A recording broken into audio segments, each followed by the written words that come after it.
இயேசு இருக்கும் போது இந்த பிரச்சனை இருந்துச்சுங்க. அவர் பிடிக்க வந்தாங்க, திடீர்னு காதை வெட்டிக்காம வந்தேன்.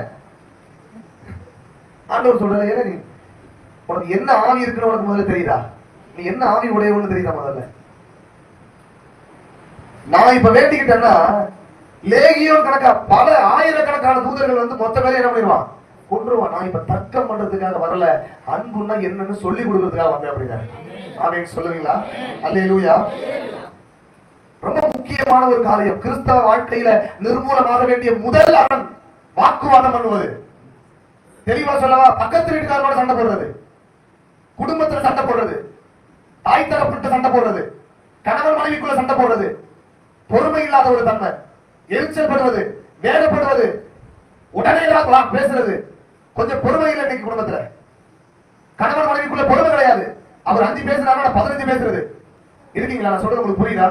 இன்னைக்கு நிறைய குடும்பத்துல இருக்கிற முதல் பிரச்சனை இதுதான். வசனம் சொல்லுகிறது, சண்டையின் ஆரம்பம் மதகை திறந்து விடுகிறது போல இருக்குதான். போர்ஸ் அடிக்குது. ஏன்னா அவ்வளவு அழுத்தம் இருக்குது. ஆண்டவர் சொல்றாரு, நீ எவ்வளவு அழுத்தத்துல இருந்தாலும் சண்டையை நீ என்ன பண்ணணும், வெளியில காட்டக்கூடாது.